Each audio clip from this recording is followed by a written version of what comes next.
And you with Janine and Uncle Zach. Hello, my friend. How are you? So good to see you. Don't you like my new shirt? I do. Crazy Duck Lady. Goes with the ducks on my dashboard. Yes, of course. See, and since it's Women's Week. And very bright and colorful. Kind of shows us that we're heading up to warmer days. Warmer days. I'm excited about that. Zambian headband. Yes, of course. So moving up through Africa, which is always good. Your trademark. A ribbon? Is that what you call it? I don't know. A band? A band. Handband. Okay. Yeah, something. Cool. Yeah. Headband's good. Yeah. I think so. How are you doing? Of course, we've got Women's Week this week. Of course, it's Women's Month. Happy Women's Month to 9th all of you August, ladies in 8th here. of August. I should know that. No, on the 9th of August is Women's Day. It's Women's Day. I know about it before you know about it. So you're getting a hard time from home, are you? Well, I've got a lot of ladies around me, so, it's kind of not easy sometimes. Okay. No, today we're just focused on looking at women in agriculture, and one of the first things that came to mind was Moringa. I'm excited about today's conversation, because Brent. I don't know a lot about Moringa, and I just thought, wow, that'll be a cool start. Talk about agriculture, because it's something that's new, and it's not mealie meal or peas or spinach or something. It's herbal, so that would make sense. I agree. And following on that, we have a lady called Michelle who's coming on. She was the first woman diesel mechanic in South Africa, which I thought was quite interesting. Yeah. So, and she deals with underground machinery, and quite interesting actually, one would think.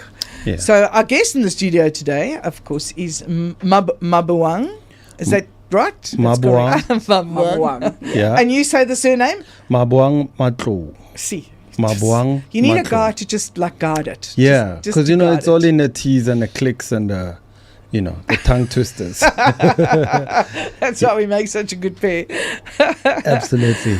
And you're a producer, a farmer. Yes, good morning, I am. Good morning. Morning to you and your listeners. How are you doing, Maboang? Thank you so much for joining us today. Well, I'm good, thank you, and it's a beautiful day. It is. Beautiful month, and so happy to be alive and super excited to be here today. Absolutely. Michelle, good morning to you too. Good morning, Uncle Zach. Thank you so much. Okay, I've got your mic up. How are you doing? Yeah, very well, and yourself? Good. Thank you so much for joining us and bringing all these wonderful products to the studio. Oh my God. Well, the relationship is quite interesting. Okay. Because Michelle is from a company called AfriScientific. AfriScientific. And I met her and Calvin during the pandemic. We were, funny enough, in the same room trying to buy masks. It was like hectic. And that's how we kind of connected. Okay. And AfriScientific supplies the machinery that the small farmers use for moringa to be produced. So it's a small farming it's a small farming product which allows subsistence farmers, small farmers, to even create moringa on a small plot. Okay. And that's what AfriScientific does, is they supply the machinery that allows that small farming to produce it as you see it, the end product, not so much the packaging. Or does it also include the packaging? It does include the packaging. Oh, well, there you go. On the client, So let's start with you, Maboang. Tell us a little bit about where does it start? What is moringa? How do we kind of get to where we are today? Okay, thank you very much, Jenny. So I'm the CEO and founder of Lefakong Farming. We are based in Bosblas, Northwest Province. It's a small little village. Bosblas. Yeah, Bosblas. On your way to Makapanstad. Oh, yes. okay. Yeah, Rustenburg kind of? No. More we're on the border of Gauteng and Northwest. Oh, okay. Yeah, Sort so of if Hammanskraal side, Timber. Okay. Yeah. Okay. So we started Moringa production 2017 till date, and it's been quite a journey, and I'm so super excited to still be on this journey. Yeah. And the reason why I started Moringa is because it's a superfood, and I looked at all the nutritional value it had and analysis it had, and most important of all, it gave us a shelf life of 24 months if dried properly. So we could then potentially play around with products, look for access to markets, etc. So Moringa is actually, it's a tree. It's called the tree of life, or the miracle tree. So the tree grows up to about 5 meter high. Wow. So what we do at Lefakong farming, we actually harvest the leaves. The women and youth of the Boss Plus community actually harvest the leaves individually, and we do the value added products with that. Wow. So Moringa has close to about 92 trace elements, minerals and vitamins, which are very good for human consumption, animal consumption. And what I like most about Moringa, it speaks to 3 of the SDGs: zero hunger, climate change, and job creation.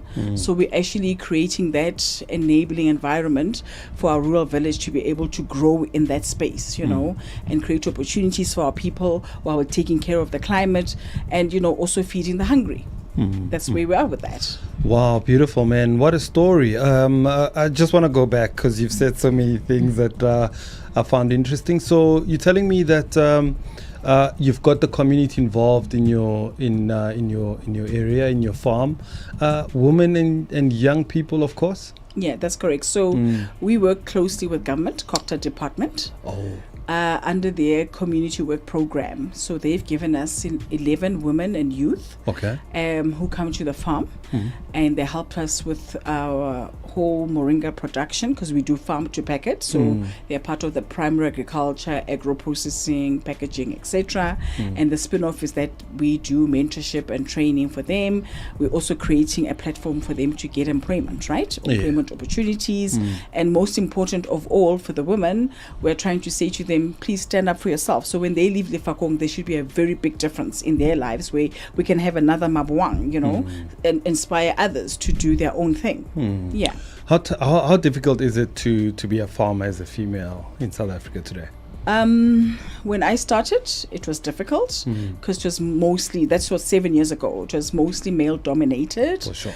And predominantly white, not in a bad way. But I found that as an opportunity instead of a challenge, so I can grow within that and figure out the spaces, wherever you are, when you see an opportunity or rather a challenge, create it into an opportunity for you to grow in there. So look, it's not that difficult. It's about aligning yourself with your networks, aligning yourself with what you want, and just knock on the doors. Absolutely. So you said Moringa's got a whole number of products or usable usages. So now what do we have in front of us here? Okay, so we do Moringa teas, we do Moringa powder, we've got a Moringa health salt, right? We've got capsules. We also do Moringa distilled gin, but we don't do it. Our distillery in RTPS does that because we don't have a distilling license and we don't have a distillery.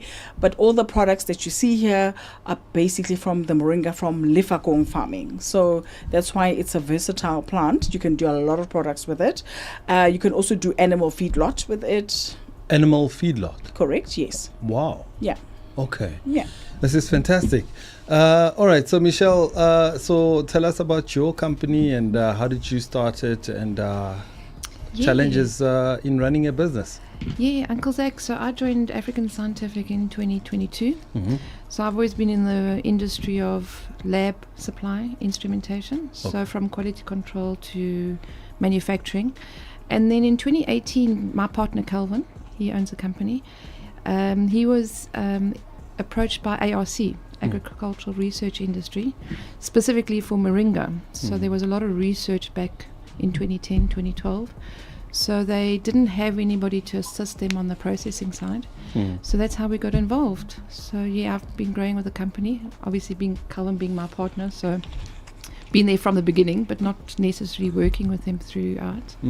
So yeah, it's been very empowering. And the great thing about Moringa and about the farming in South Africa and Africa, it's very driven by females. And that was actually something that sort of touched our hearts, and we've been getting more and more involved with small, substantial farming just to get the community going. And Moringa, like Maboang said, is such a great product.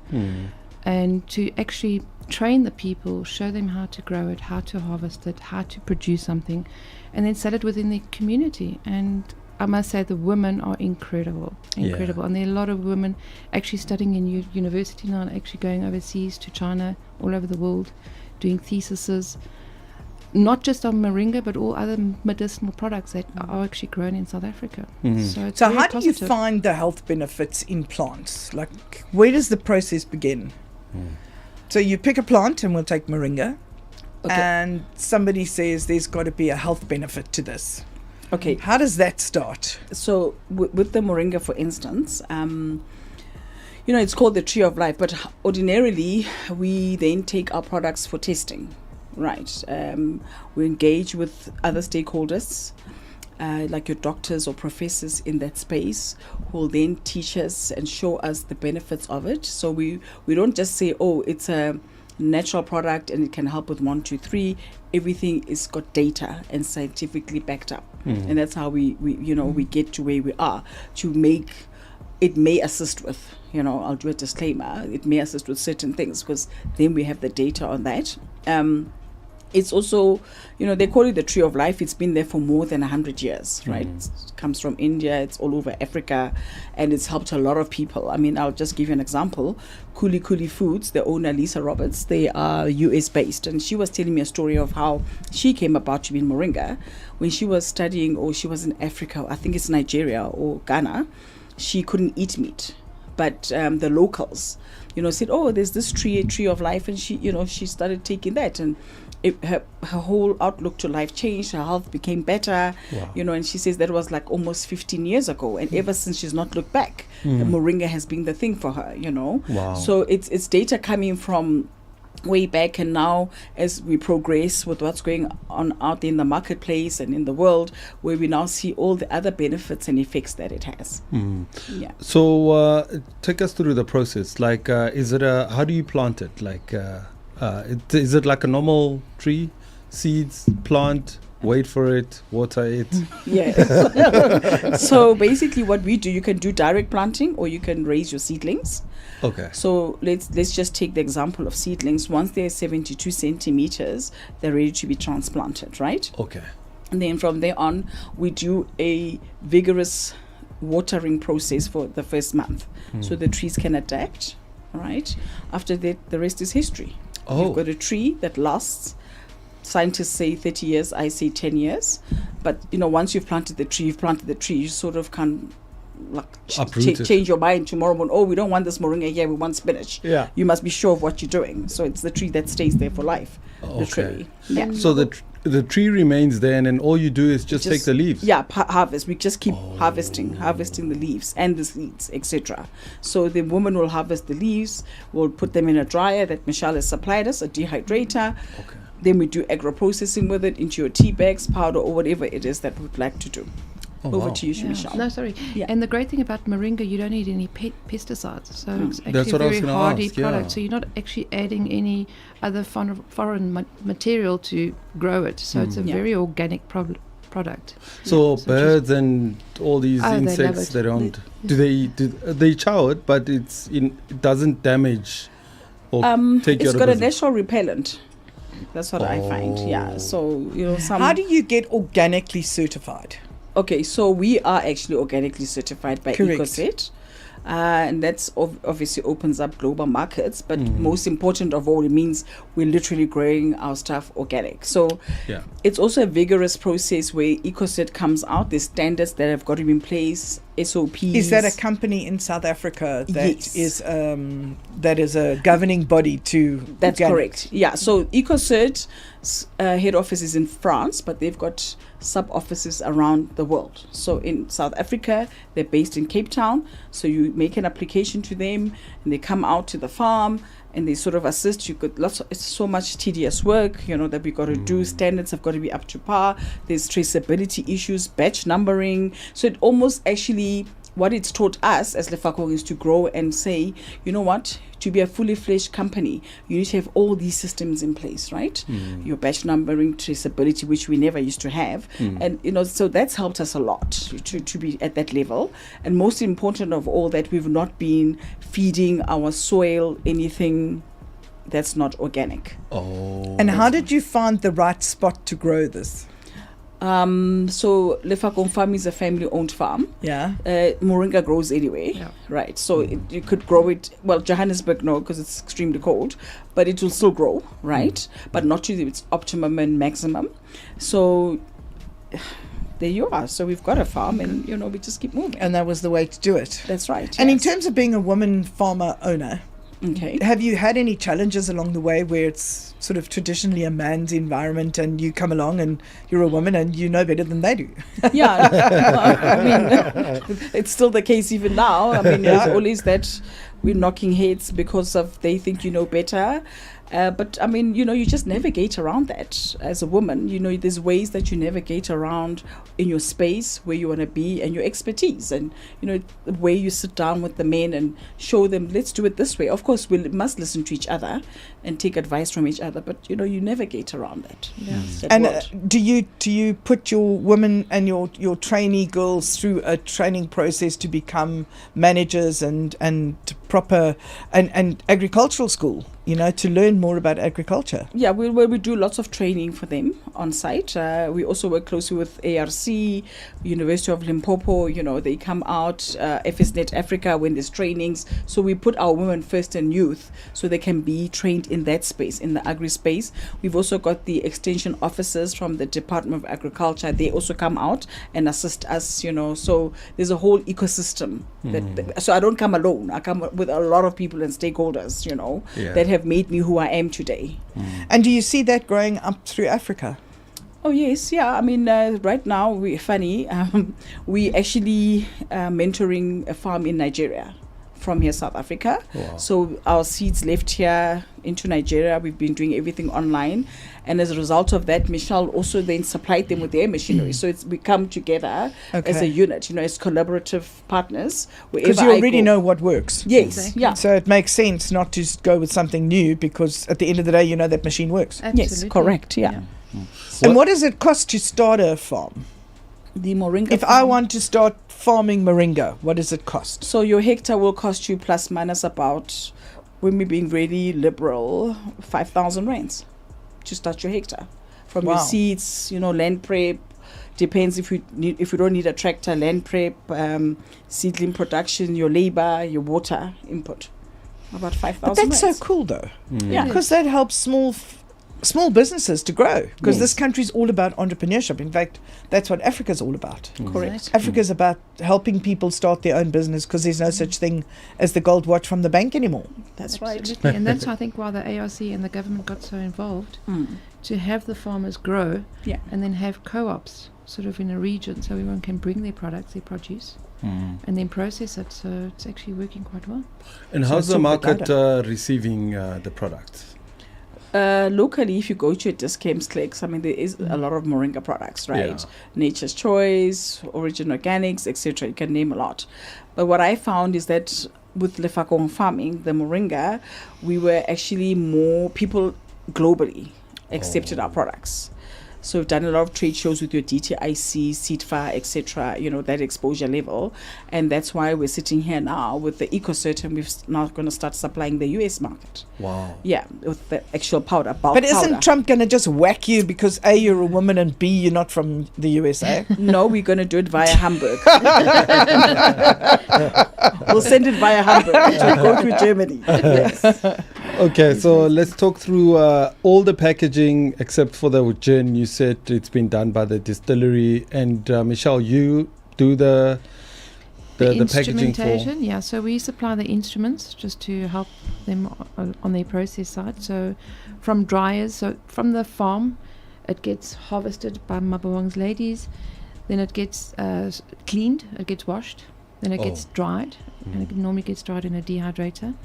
Generally, we don't want to get it to too high of a temperature, because you want to burn off the nutrients of the product. And then from the dryer, it then, depending on what your product is, because there's various products, like Maboang was saying, there's tea, there's capsules, there's oils, there's gin, animal feed. So just depending on the process further, you would get a grinder, a capsule machine or a tea bag machine, an oil press. So how do you decide out of a harvest what goes to animal feed, what goes into the tea, what goes into the gin? Is there a separation process before when you're growing, or only Absolutely. afterwards? Yeah, absolutely. I mean, more for the animal feed. Sorry, Maboang. Yeah, no, Just, talk. um, So for the animal feed, you would normally use the stalks or not the leaf itself. If there's a bit of wastage, you would then grind and put it into not a capsule, into a pellet for actual animals.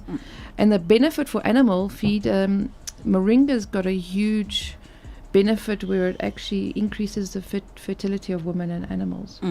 So actually at ARC it was quite funny. They had a lot of women working in the lab, and they actually stopped them working in the lab because they all fell pregnant at the same time. What? They had big babies. Oh my goodness. Twins, triplets. So it's the same with the animals. So it's a super nutritious food. So you got to be careful. Okay. So if you don't want your wife or partner to fall pregnant, wouldn't say stay away from it, but maybe use alternative. So I think I'm deviating from what you asked. but- No, but it's fine. But what we're kind of saying is, at the end of the day, there is a process to use everything from the moringa plant, from its stalk to its leaves. That's right. And I think that's subsistence farming, because that allows no wastage, Exactly. and the planet is able to be saved because you're able to use everything around that product. And what are the health benefits of using the product that you obviously have in your packaging? So it may assist with your sugar and blood pressure regulation. It actually gives you that added energy, right? So your HIV/AIDS patients as well, you can assist them, your cancer patients. So it depends what's going on with each individual. We're not saying that it's going to cure anyone from anything, but it's just a supplement. It's just a natural way supplement. of living. Yes, it's lifestyle. Yeah, lifestyle. Yes, lifestyle. Absolutely. Yeah. It just helps to keep you healthy when there's so much, there's a lot of products on the market that are not good for you because they have, what do you call it? What's the word? Synthetic. And where this is all natural. Yeah. So, for instance, with moringa, it's got lots. Like you don't need to take iron tablets. It's got a certain percentage of iron. It's got vitamin C. It's got potassium. So you see, it's almost like a one-stop shop, right? So where you don't have to go now augment with another iron tablet or a vitamin C tablet. When you're taking this consistently, you can see the benefits. Absolutely. I'm looking at the actual capsules. Very interesting that you say that the health benefits are exactly what you've just mentioned now. So I see you've got two types of, is it the same thing or two different types? Is it No, it's the same capsule, just packaged differently, 60s and 30s. Yeah. Together with those ones as well. It's the size. Yeah, so this is what the capsules will look like, right? Okay. So the color and things like that, So you know what you're buying. Okay. Yeah. It's got a bit of a bitter taste, so it is an acquired taste. Okay. Yeah, so that's why Maboang has added other ingredients. Oh, you've added ingredients to make it cinnamon taste better. infusion, lemon infusion, obviously with other benefits. Well, that makes with sense. it. Oh, is that in a powder form? It's tea bag in a leaf form, crushed leaf. Oh, Yes. it's in the tea. Oh my God, with cinnamon So infused. you see, as you say, it's the same as rooibos tea. Rooibos tea has a very distinct flavour, and this obviously with ginger infused, it's got more of a ginger flavour. That's right. And these are tea bags, right? Correct. Yes. So you don't have to worry about finding a tea strainer. No. And I Wow. love the packaging; it's so interesting. It is. It's Thank fun you too. Very much. Yeah. Okay, very And it tells you interesting. each one. Does each one have a different offer in terms of your health? So ginger, you'd use mostly for your flus, etc. Cinnamon, your sugar diabetes. Cinnamon's got this natural sugar, so your diabetes people could potentially benefit from that. The berry one's got hibiscus. Your blood pressure guys can have another added benefit. Lemon for your detoxing. So it all depends. It also helps with weight loss. If you're losing weight, it just helps you with nutrients. Yeah. It's not going to take off the kilos at a speed of naught. It's going to just help with keeping the nutrients going while you're trying to lose weight, because that's when you lose a lot of your natural ingredients through your body. Correct, and it gives you that slow release energy throughout the day. So it's not like your coffee where, you got this high and then 2 hours later you're slumping. With your moringa, it gives you that consistent slow release energy throughout the day. And how long has moringa been around? For years, more than 100 years. Even more. Really? Yeah. I just wanted to check now. So you can take a tea bag, take a capsule. There's never an overdose, and you've spiced your eggs in the morning. There's no overdose on it.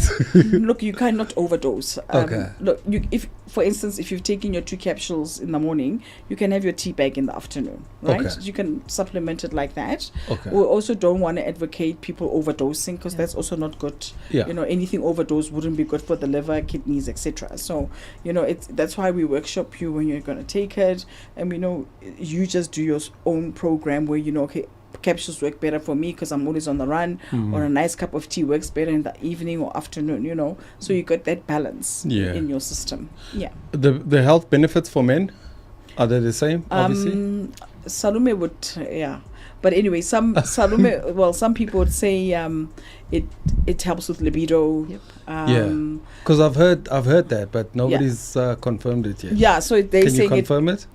I'd love to do that. Okay. But I'd love to do that. I don't know. But most men will say it helps with their libido, you know, the energy levels, especially your sugar diabetes guys are saying, you know, they're feeling much better, and, you know, their outlook to life is, you know, coming together. Yeah. Yeah. Beautiful, man. Yeah. All right. So I saw the gin. I mean, I was looking at it, looking very That's tasty. what he always does. Oh, okay. Look, I'm not an alcoholic, okay? Is that what you're trying to say? But I appreciate the design, the look, and what it says is in there. I mean, okay, tell us what is the process of the gin? So that will then go to we'll take the powder and leaves to the distillery. Okay. And they will add other botanicals in the distilling process. So it's got your juniper berries, cinnamon, cardamom, licorice root, angelic root, coriander.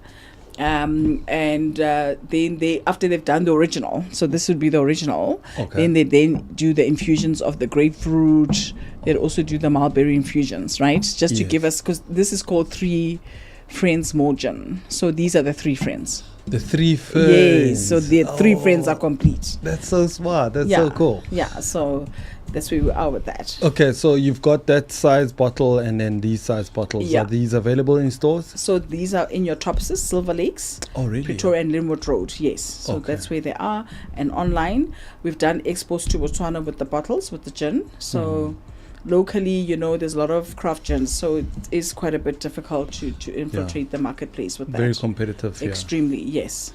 Yeah. Beautiful. But I think and I'm just asking the question, is it a healthy gin? Well, whether alcohol can ever be healthy or not is another story. look, there's zero. Those people who've taken it are saying zero babalas, so I'm assuming it is quite a healthy gin. Okay. And you know, gin is a diuretic because of the juniper berries, so it helps a lot of people with diuretics and things like that. But you know, disclaimer, you know. Yeah. Okay, well, I don't mind being a guinea pig. I'm sure he doesn't. Some feedback. That'd be great. So tell me a little bit. There's a salt, I think, on the table here. It's behind my laptop. That's This one. right. Yeah. Organic Moringa Health Salt. Yeah. Does that replace the salt that you normally use, which is your ionized salt? Yes. So we're saying it's because it's part of lifestyle, right? And it's the salt came about because we looked at products that can actually sit on tables, sit in households, and be healthy. And you know, if you're using iodized salt, it's not good. But it's pink salt, Himalayan salt. Oh yes. So it's moringa leaves, Himalayan salt, and your chilies or garlic.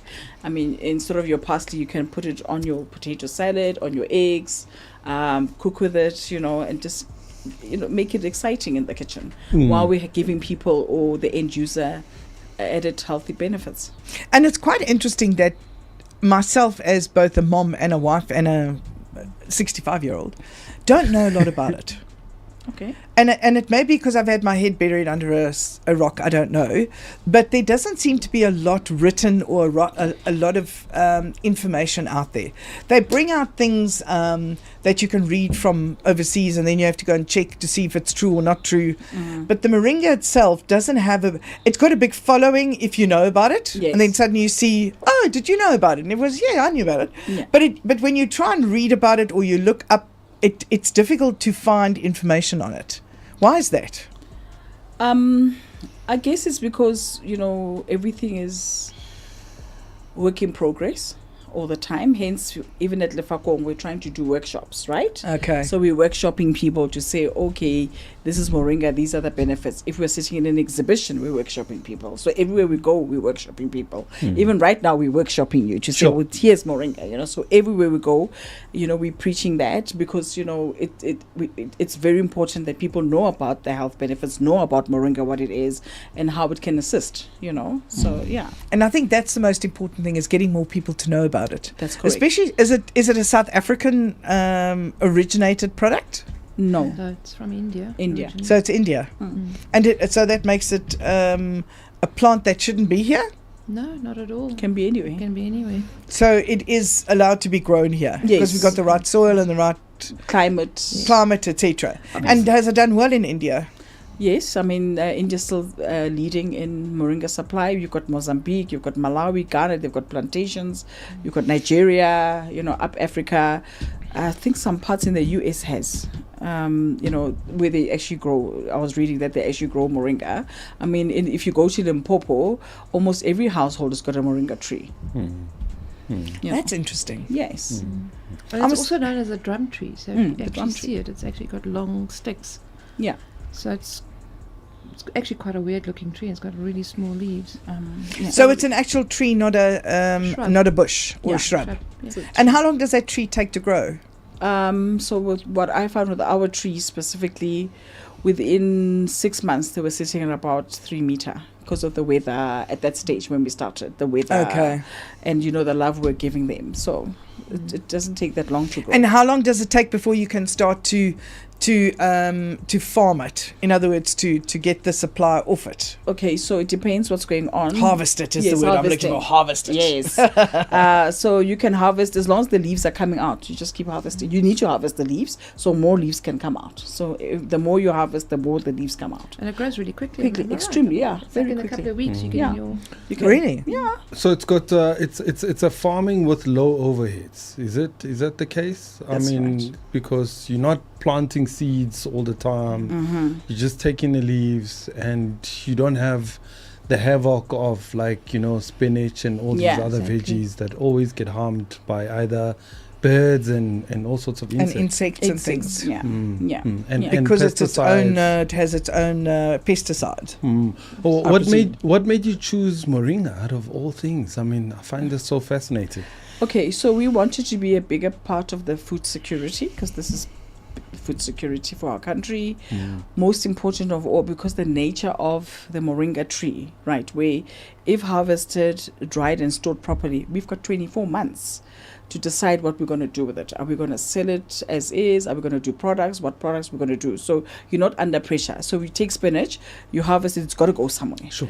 So you take Moringa, you harvest, dry it, store it well. You've got 24 months, to play around in the space. And, that's also saving your costs, and just so you can apply your mind, come up with good products, do your R&D, be out there in the space, and most important of all, understand the plant, understand the tree. So that's why they call it a niche product. Yeah. Is it difficult to sell? Locally, yes. Okay. Abroad, no.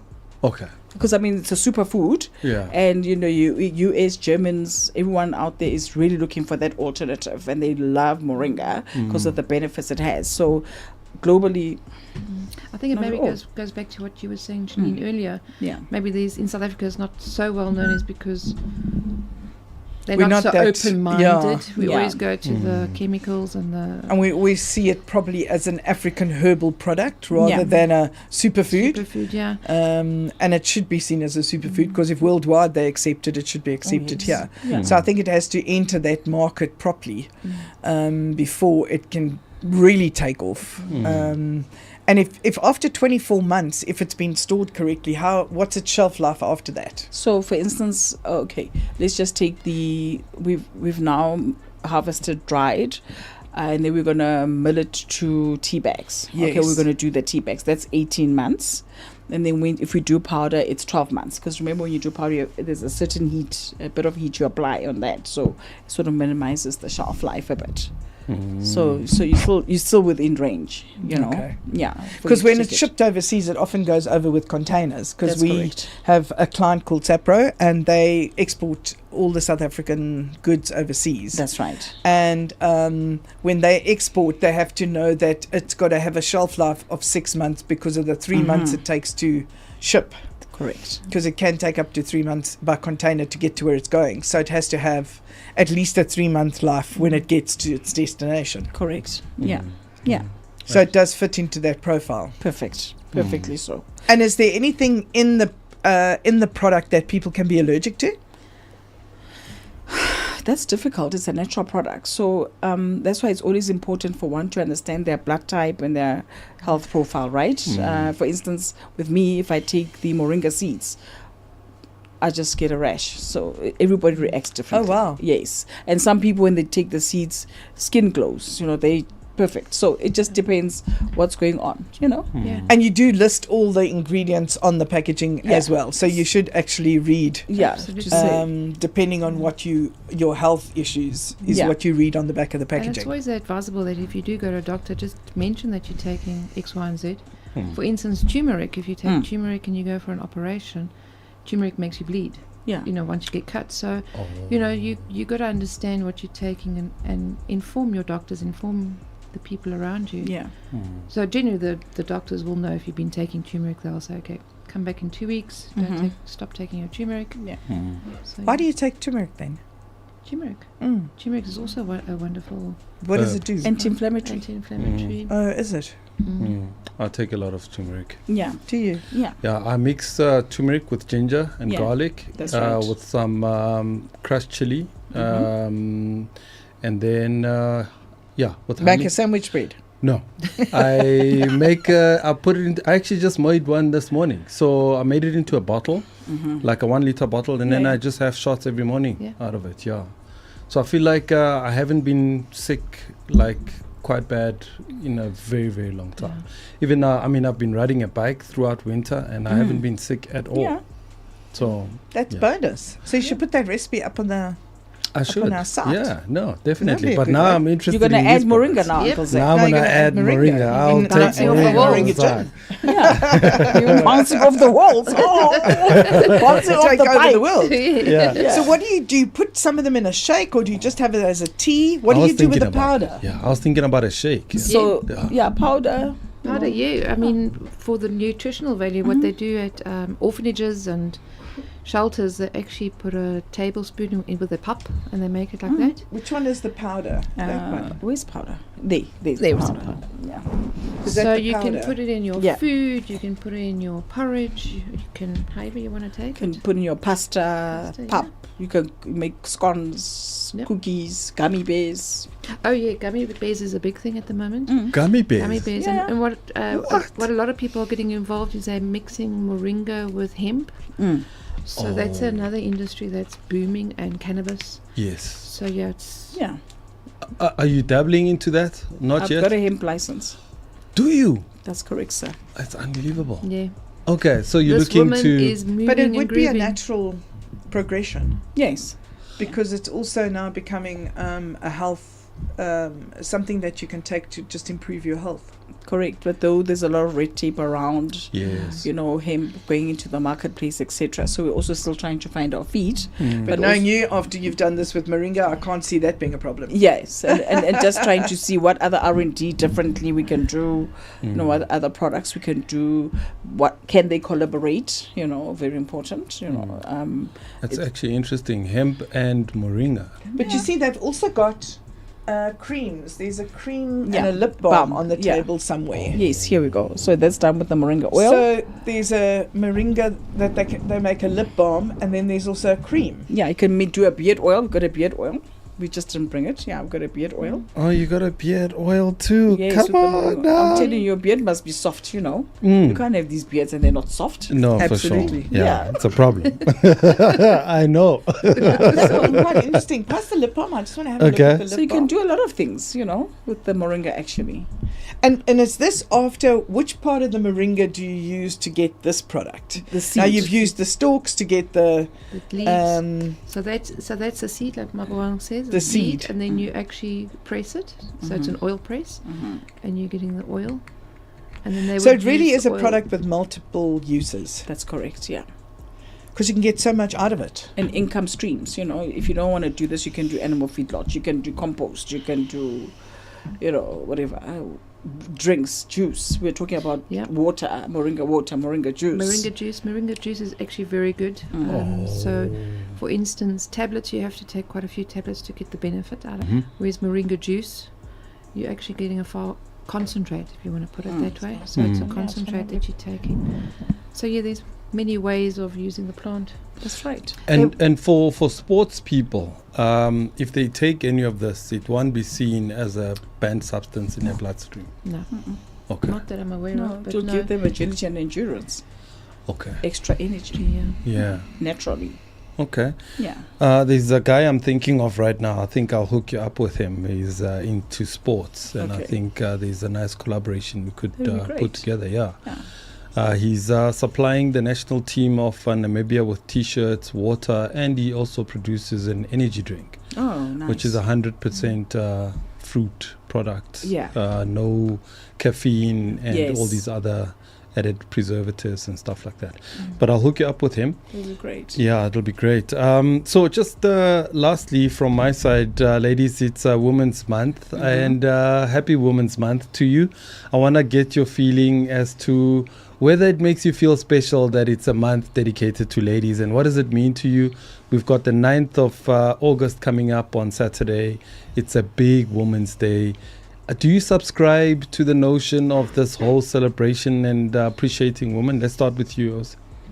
I believe that Women's Month, day, week, whatever, it's every day. Yeah. Right. So we should celebrate ourselves, celebrate each other, and we shouldn't wait for the 9th of August for that to happen, right? However, of course, it is a date in the national calendar, so we shall celebrate it and, embrace each other. But I think the most important of all, even in this platform where we're sitting with women here, we're embracing each other, working at collaboration, so that should be ongoing. And most important of all, love each other. Yes, love each other. Love is very important. Very true, very true. And how does it? How do you respond to that? You look shell-shocked. I know. Deer in headlight. I agree with Maboang. I think we should be celebrated all the time. I think things have changed quite a lot over the last few years. Especially in the farming industry, I must say, we've always been welcomed with open arms. Women are incredible. They're very strong, resilient, bright-minded, and they're up for a challenge. And we should be celebrated every day. And I think we are. It is a challenge, as everything is in life. But I just think celebrating things like Women's Day or Family Day or Father's Day, all it does really is just highlight our role in society, because sometimes I think we forget that role. Yeah. So I look at the people up in Africa, and if you look at Africa as a whole, in our country, women work really hard. They traditionally were always the ones who fetched the wood and built the fires and raised the kids, and while the oaks danced around the fire. And occasionally they would go and hunt. But women were always the workers, because they had to raise the kids and do all that stuff, had to have the supper ready and do all that stuff. And I think that's where we started to change the way that things worked, where we started to be allowed to vote. If you think a while back, we weren't allowed to vote. It just was the way we evolved, was women were then celebrated for going out to work. But even though when we went out to work, it was also, by the way, don't forget, if you are going out to work, you still need to do everything you did at home. Correct. So it just brings out the highlight of being able to say we are equal in so many ways, from our earning capacity being the same as a guy's capacity. If our job is the same, we have the rights to the same promotional opportunities as guys do. So, and I think guys have always been a bit arrogant with their knowledge, because they're sort of like, well, we always know better than you do. So when someone like Maboang goes to a conference, I've no doubt when she has something to say about a farming technique, there will always be some idiot in the audience who will stand up and say, what do you know? You're a woman. Am I right? I mean, I get that a lot, Exactly. Did a woman really do this? I'm like, hello, I'm standing here. So that's why like with Moringa, we need to highlight that. We've got to bring that always out to say, actually, life has changed. The world has changed. And I think when I last visited Uganda, I'm off next week again, and I look at those women working in the fields, and in Uganda they work on hills, so they get allotments and they get a little plot, and they have to hoe to make tomatoes grow or whatever it is. And they're bent double because they are working on a hillside. Yeah. And the dudes are at the taxi rank on their little boda motorbike waiting for the next ride. And I drive past these little taxi ranks and I think, seriously? Why aren't you out Like, there? look, exactly, Yes, there's your woman up there. And then when she's finished there, she has to walk home and go and do all that. And then the guys that I always talk to when I'm there, and I go, see, those boda guys, they must be up there. And they go, but that they also work from sunrise to sunset waiting for I said, exactly, waiting is the answer. Waiting, stand still. So I always said if I did something bad in my life, I'd probably come back as a woman in Uganda, because that's what you come back as. But now they're starting to come out and say, I want to be a tour guide. I want to go to school in South Africa. And the fathers who are now mixing with women internationally are saying, my daughter has every right to have that education and therefore has every right to be recognized. It's true. So it's wonderful to see that evolvement coming out when you visit. Yes. They obviously still have their rural communities, but you can see the biggest thing for them is also education, because education's not enforced. So it means if you don't want to educate your child, they don't have to get educated. Okay. And that's something they're trying to change. They're trying to bring about change to say, in the rural communities, you need to have your child educated. Because this one young girl I met, she's going to be a kayaker with the White River rafting guys. And they're now starting to develop that. Yeah. And I said to her, that's so exciting. And like, you're 17, so you're obviously leaving school soon and you're going to join them full time. And she's now still got another 8 years of school or 6 years of school. And I was like, what do you mean 8 years of school? Are you going to college? She said, no, I only started school when I was 11. Okay. So it's kind of, it's that education process of bringing that out. So South Africa is actually quite far ahead. If so how fortunate are we to have farmers like yourself and leaders in technology like Michelle and being able to bring this all out and say, you know what, education is important because this is why we are where we are. That's true. Correct. We need to become an educated country, not an uneducated country. Absolutely. Correct. For employment as well. Yeah. But it's been wonderful having you guys here, learning about Moringa. Super excited. Yeah. And as a guy, just sitting across from you ladies, I'm like just wowed by what you guys do. And just to see how 30 years ago we could not probably sit together like this. A lady running such a complex tech. Thank you, Rosa, for being our producer. Yes. You know what I mean? This was just men back in the day. You know what I mean? So there's been a lot of progress. Of course, more needs to be done. So I wanted to reflect on that. So where can people find your products if they are interested, and how much are they? What are we looking at? Okay, so you can find us on our website, www.lefakongfarming.com. Now you have to spell that. Remember, there's a white chick around the table, yeah. Okay. Okay, madam. Okay, ma'am. So you'll find us on www.lefakong, farming.com. We're on Macro Marketplace, Take a Lot, Amazon, right? So our tea bags, the original one goes for 100 Rand. Because it's 100% organic. The ones with the botanicals, ginger, lemon, hibiscus, they go for 85 Rand, right? Our powder is 70 Rand. Our health salt is 55. The miniature gins are 50 Rand.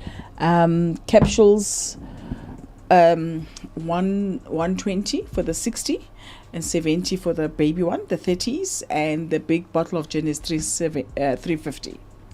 So is there an opportunity like Tupperware? You know the Tupperware model? Yeah, you become a demonstrator and you buy the products and you go and demonstrate and you're on sale. Because when Tupperware died in this country, it put so many people out of work because they forgot to renew the patent. So that's what we have, they lost it. Yeah, what we've done, this year we've done a resellers package where you buy your stock. That is awesome. Yes. So and the reason for that is in the future I'd like to see ourselves franchised.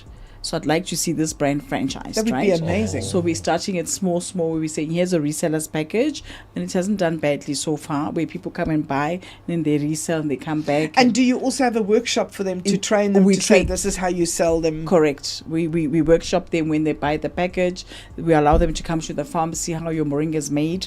We're actually going to start doing agro-tourism with the moringa farm as well. Wow. People come on, pay, see how your moringa is done. They harvest as well. They become part of the activity. Wow. Harvest. We allow them into the processing, and then have a little cafe. That is they can such buy, an awesome idea. Yeah. So Because it's also great from your perspective that if you want to become a small farmer, you can see how the machinery is used. That's correct. So there's a whole process here of teaching. That's and correct. That's our main aim, is sharing, sharing information. Sharing is caring. Yes. Yeah. I think that is wonderful. Because it's knowledge, it's understanding. And where do we sign up for the reseller package? Because, we live in the East End, so we're far from the spas on that side. With Salome, myself, I'll give you my details. And then can we put those onto our system just to say if you want to know more about the reseller package to contact you? Yeah, or they contact you. So what we do, we give you pictures of the box itself as a reseller. Is that what you brought in today? Yeah, you see that brown box? Yes. So it's a reseller's box. We've packed it nicely. You show your people. It looked amazing. This is what you have inside, and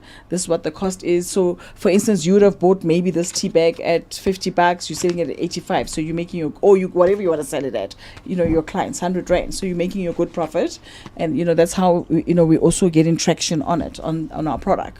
I think that's such a great because idea. The guys in your big stores are not giving us opportunities, so we must create the opportunities. Create them, absolutely. So it's like a network marketing system, except you don't have to bring people underneath you. Yes. Yeah. It's Well, not multi-level. it's your It's choice. not It's your multi-level. choice. What she's Yeah. saying is here's your reseller box, go wild. Yes, go wild. Yeah. Because it's a natural product, it's South African born, which means it's easy to reach out and get. Yes. Yes. And I think one of the things that's the most exciting thing is it gives them entrepreneurial opportunities to create a business for your home. Yeah. So. Because look at our lady sitting on the side of the road, selling sweeties and stuff. Those people put their kids through school. Yes. They don't beg, they work, they get up 4 o'clock in the morning, they set up their little stations, they sell their sweeties and fat cook and whatever, and they put the kids through school. Yeah. My mom took me to school with her acha. Wow. Really? So there you go. Yes. Wow. How amazing is that? And does she still make it? No. She's retired now. But she took my sister and I through school through her acha. So That's incredible. And, Even and though that's Dad what was South there. Africans continue to do. So having a reseller package, I think, is wonderful. Perfect. How much and is with it? the- it's 1,000 rands. Okay. Yeah. And that's such a cheap investment. Yeah, so it's got your gins, lip balms, capsule. We package it nicely for you, and you can show your people what we do. Also, when we train you, we sort of give you the small packages, tea bags, right? Where you want to do a tasting. Absolutely. Yeah. So Forever does it. You call people, they want a tasting, they taste, they write up, whatever. So it depends what you want to do. So we're saying to you, we're not prescribing to you how you should sell your product. Okay. We're saying, here's your box, go wild. That is such a cool idea. And be in your space where you can own your own entrepreneurship journey and say, I started as a reseller here. This is where I am. I'm not saying please do this and that. No. Here's your box. Go wild. If you need our assistance with anything, we come in and help you. And they can find it at the Embassy Fair. Remember Sihle Dubli? Yeah. Who was here with us with a conference Yes. at Embassy Fair. Oh, yeah. Yes. She's going to be there as well. Oh. You're a speaker as well, as far as I know. Yes, she Oh, does. And Yeah. Michelle and them are on our stand, That's hopefully right. with the Moringa product, so we Yes. can actually show off the reseller No, of product. course, yeah. So anybody wanting to sign up can just go on their website, highway24.co.za, or the conference BFC, Yes. embassybfc.co.za. Sign up, come and see it in action. Yes. And And come see the see collaborations. and see the Very important. collaboration Yeah. and how it works. Yeah. Yeah. And then you specializing in the machinery, obviously you can't bring your machines along. We will We bring will. some of our machines because they Oh. are quite small. So we do from small scale, so to help the really small like a guys starting tabletop off, version. tabletop. And then we go right up to the bigger clients that are doing big processing, so where they're processing 100,000 tea bags Yeah. a day. Wait, hold on. So the machines that are small that you're going to bring are for tea bags? They for tea bag for the processing side, so it's the They also grinders, the oils, capsules, making the capsule oils. fillings, tea bag filling, Oil press. oil press. Because we're going to have a studio there. Yes. So we'd love to see it in action, perfect. because that's Yeah. just the way to do it. That will be awesome. Okay, Yeah. okay. Yeah. Shish. See how clever we are? See how your tea bags are done. Yes, so run you know, that. that's the You can interesting even thing. do a is competition. You always look at this tea bag and you think, how was that done? No, that's true. And it's super quick. It's super Yeah. easy. Anybody can work with it. Ask Maboang. I mean, Of course, it's yeah, just I such mean, a easy- And the material for the tea bag itself? It's actually biodegradable paper, pulp paper. So it's all natural. It's Always got to be planet-saving material. Whatever Absolutely. you use has to be biodegradable and planet-saving. And we do have other materials, but then it becomes more expensive. And then you want to become fancy and have these pyramid tea bag machines, and they're sort of like a silky type. Yes, I've seen those. They're very Those are nice, fancy. but very expensive. Yeah. Those are And how do fancy. we find you? So you can find us on AfriScientific, so www.afriscientific.co.za. You know, talking about websites, I have to just share this. Okay. I'm quite a tech head. genuinely. Okay. So my family turn to me when anything goes wrong or they need anything, or my friends phone me and say, this is happening, please fix it. Yeah. And then I fix it. So yesterday my sister has, talking about sustainable, she makes jewelry out of broken china. So that she upcycles. So she makes earrings and jewelry. If you have something special from a mom or a dad that's cracked, she will break it up and make jewelry from it so you can wear it and carry it around with you. So she phoned me and she said, okay, I need a website. Won't you please just do me a landing page? I thought, okay. So I go on to WordPress and I thought, you know what? Canva has just brought out AI. Make a website with AI. Yeah. So I thought, let me go do that. So off I go, because I know Canva, I train in Canva. So, but I haven't trained in that section yet because I haven't used it. Yeah. So off I go into Canva. It says there, Canva AI, type in, need a website for mosaic workshops, because she wants to do workshops with her broken china, with mosaic workshops, and enter. And off it went. Created 500 lines of code, the most beautiful website. Wow. I was so impressed with it. Yeah. Now I can't edit it. Oh, I can't edit the phone number. No. I can't edit the I was talking to the guys at ImagineIt. They were online with me. 3 of us are like all staring at the screen going, okay, now that we have this beautiful website, How do we? how do we give it her address? How do we give it Yes. her phone number? How do we give it her pictures? Yes. Oh. Yeah. So it's given us the body, Yeah. but it's yeah. too funny. We can't actually. So can't we were edit. just, when you were doing the www, my sister phoned this morning and said, can I use my www? I said, no, not yet. hey. Because I'm still trying to figure out how we're going to edit it. So I can see we're going to go back to the old way of doing it. It's until got we an can address fix in China somewhere. it. But that's a woman thing. You see, Yes, guys always think they know better. Women. Yeah. Let me tell you, the guys that are hosting ImagineIt, they don't have a clue. They're sitting just like I am, Like, going, we really don't know. So I just wanted to share that as a upselling thing, because she does upcycling, and just like you do, it's all about saving the planet yes. and making sure that the planet is going to be ours for. Have you got children, by the way? I know Michelle hasn't. No. You don't either. No time for them, I suppose. And it was a choice I made. I know long ago. my kids Yes. also, Yeah. because it's just they've got to do stuff they want to do. Yeah. So I made a choice not to have children. But you have so many children, all the workers Of on course. your. And this is my baby. There you go. Everybody's child is my child. There you and, go. know, yeah. And I see you're not grey yet, so that's why. Well, yeah. It's been such a pleasure, guys. Thank you. Yeah. Thank you. Yeah. Just Wonderful last having words from you ladies, just to encourage and inspire ladies who are, trying to get into business and being Women's Month. Just words of inspirations. Have the tenacity, consistency, knock on doors. I mean, the only thing they can say is no. And most important of all, believe in yourself. If you don't believe in yourself, who else will? And believe in what you're doing, and sky's the limit. Absolutely. Yeah. From your And side, from Michelle? my side, I would say, be strong, be courageous. You can do it. Have faith. Connect with people. Talk to people. Have a good baseline. Know what you want to do, and go through the process. It is a hard road, but it's a worthy road. It really is. Absolutely. And of course, if you want to be on our show, Yeah. Uncle Zach and Auntie Janine. Yes. That's a good one, eh? Thank you Yes. very much. Uncle Thank Zach you. and Auntie Janine. Yeah. Uncle Zach. Just There we go. go onto our app, send Yeah. us a voice note, send us a note to say that you'd like to come on the show. Yeah. Our show's all about travel, Africa, women, entrepreneurship, anything that makes Africa great. And I think that's what it's all about. Yeah.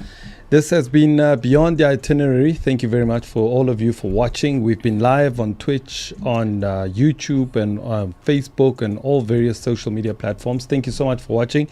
The first hour's gone, my friend. Can Already? you believe it? Yeah, Can you it's believe gone. it? They With say all these- in the classics, yo, yo, yo, yo, yo, yo, yo, yo, yo, yo. Thank you very much, ladies. you, It's been an guys. absolute amazing conversation with you, ladies. I've learned a lot, and quite lately I've been on a very conscious health tip. And interestingly, there's some gents I was sending the links to. I say, guys, watch now, because we're busy talking about tea. But this friend of mine, he's bringing teas from Nigeria. Okay. Yeah, he's told me some of the names. I don't even know some of these names anymore. Yeah. But interesting, because we were talking about teas and packaging and all of that stuff. So I've sent him the links. I said he must just watch and see somebody who's perfected this thing. So yeah, I think I'll share his number with you as well, That'd so be that great, you could Uncle learn Zach. a thing or Yeah. two. Yeah, and also the networking, because course. they're doing this whole tea thing around Melville. It's actually quite an interesting new culture. Yeah, in Joburg. In Johannesburg, Okay. in Yeah. Melville, yeah. Okay. So we get together like on evenings, and then we sit at some art gallery, and then we drink tea. Oh, wow. Yeah, a bunch of guys and some ladies, of course, if they come around. But yeah, that's what we do. We do a lot of tea sessions. I was at another tea session 2 weeks ago, which was very interesting as well.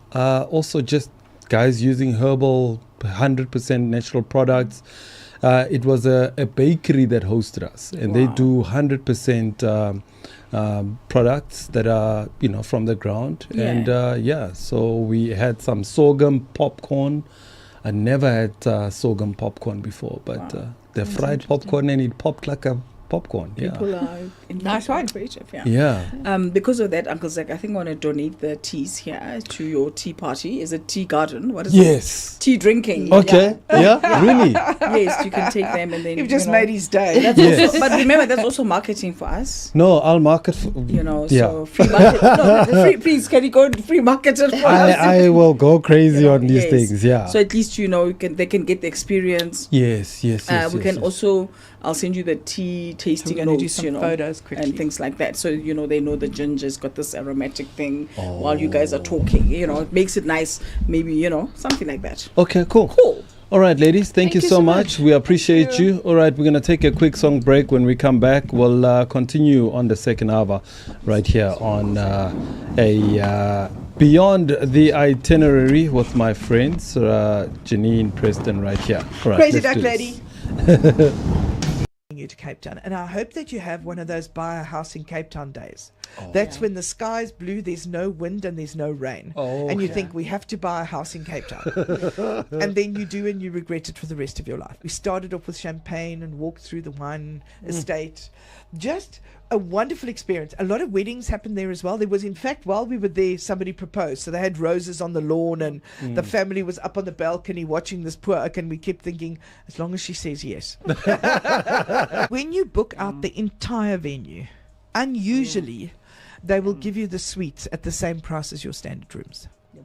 So you can treat your VIPs at no extra cost because you've booked out the whole venue.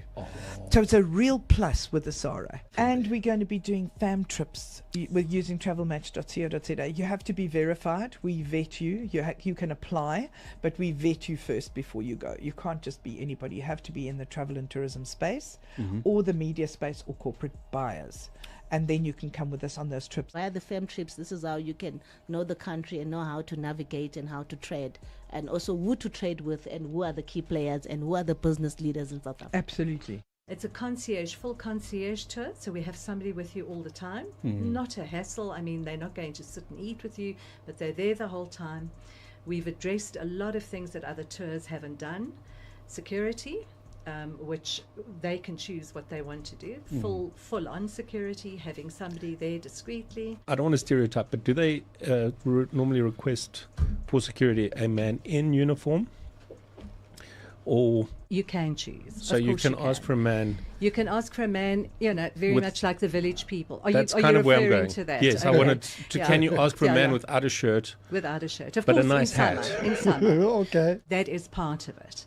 And also, people not wanting to travel on scheduled flights or on the road, we have access to 3 private aircraft as well. There's a thing that I've experienced with American people who I've taken around who want to go and see poor people.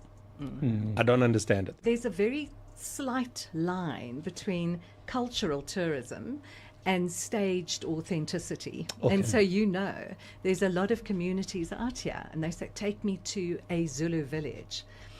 And you know what it's like? You've got the man who's dressed up in a Zulu outfit and sitting there. That's completely staged authenticity. And right now he's cold. This tour, I can aid them with all. Just give me an idea, give me a few adjectives, tell me what you want to do, tell me your period of travel and your budget, and that's what we're going to do. And Then I you can tell you tailor-make. that is the new traveller. Are tourists afraid of crime in South Africa? Especially after seeing the president going to America, the whole shebang. Did it affect the travel industry? Of course, and you can see in latest newspaper today, tourism figures are in a slump at the Really? moment. People think South Africa, oh my God, you're going to be hide. What about all the other people that don't do anything to you, that welcome you with open arms? Yeah. Every place in the world has got a bad area in it, a bad element. New York, London, anywhere you go. They can stab you in London. They can, well, They they do. do. But we do. We have addressed that in different formats. You might just want somebody to come with you. There might be anything like that. So we have addressed I that. would want my security guard to hold my hand at all times, and I don't want to discriminate. So I want diverse. Diverse. Okay, so brilliant. I'd like a lady. Okay, so it doesn't matter where you go. You just want that. So you've put out your order for the security person. Okay, well, that's an idea. Of course, we can address that as well. Thank We'd you. love to Thank you. address That's that. why Laverne's so successful, because she's willing to help. She listens very well. Always willing to help. The blankets are made by thousands of people, and they all sit there doing it absolutely free. This is what their gift to the back to the community. And that's what Nelson Mandela did for us. He made us a community, even in other countries. To think that even in other countries they celebrate 67 blankets provided. It doesn't matter what you do. It's taking 67 minutes of your day and giving it freely to someone else. Yeah. So even if it's cleaning your dad's car, I'm hoping my grandchildren are listening because my car badly needs a wash. Oh. So I'm thinking, don't they want to just donate 67 minutes of their time? What an interesting way of throwing it out to them, eh? Yeah, but use a radio platform to just tell your grandkids to do teach something. somebody something. Where and how do you choose the people that deserve them? A form that people can get hold of the head office, a beneficiary form, and they can request. Otherwise, I find I was able to supply the hospices. We did all the hospices. And the scarves are free. They Yeah. put them on trees, yeah. and people help themselves. And the strange thing is, not only poor people.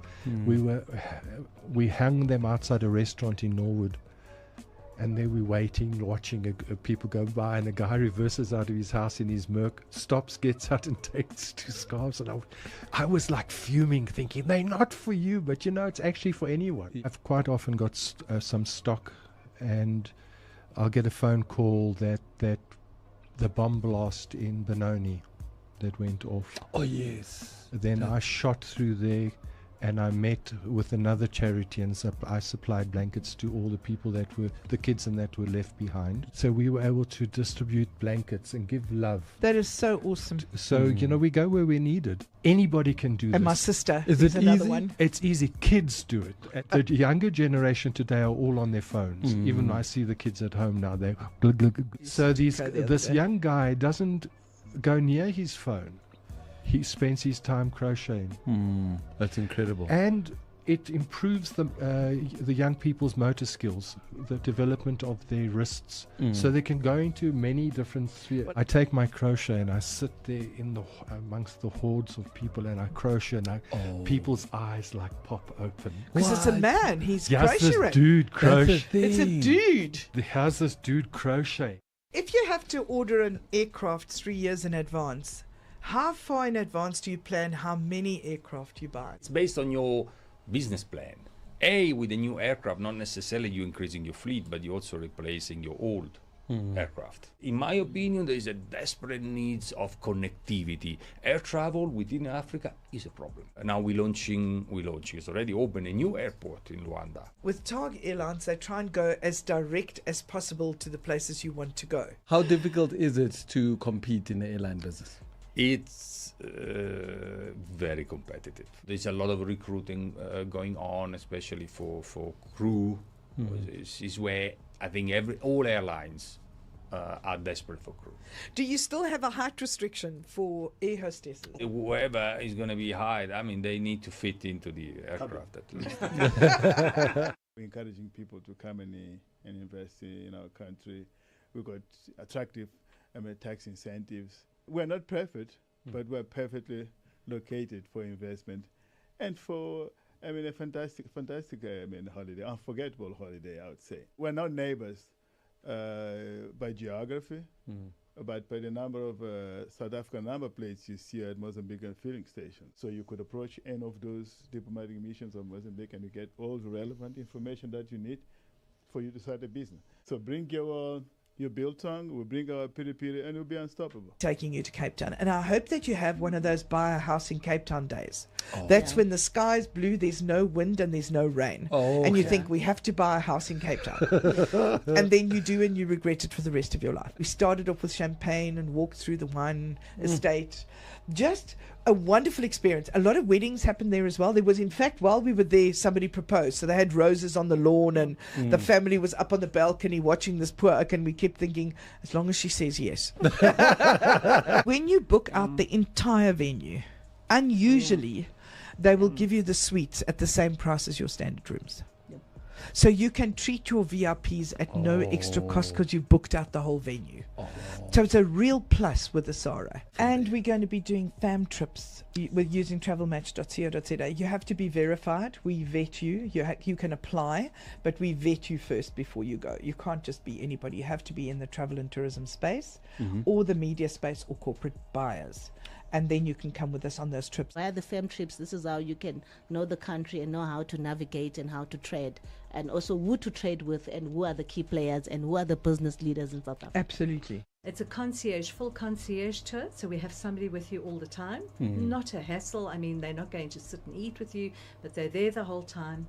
We've addressed a lot of things that other tours haven't done. Security, which they can choose what they want to do. Full on security, having somebody there discreetly. I don't want to stereotype, but do they normally request for security a man in uniform?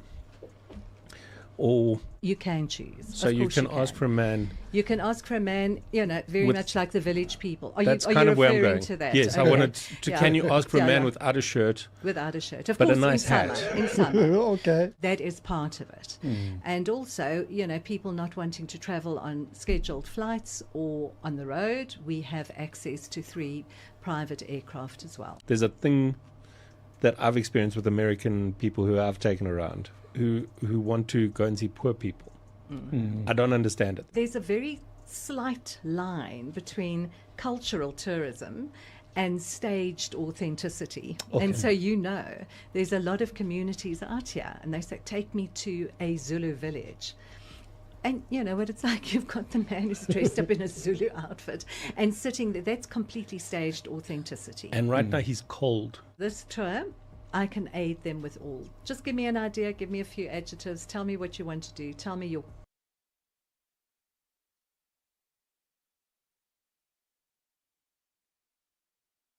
We're into our final hour. Final hour. It's amazing how we have 2 hours. The first hour is like we're in our first hour and then we're in our final hour. Yes. It's like the final countdown. That's it. It makes me laugh, actually, because we only have 2 hours.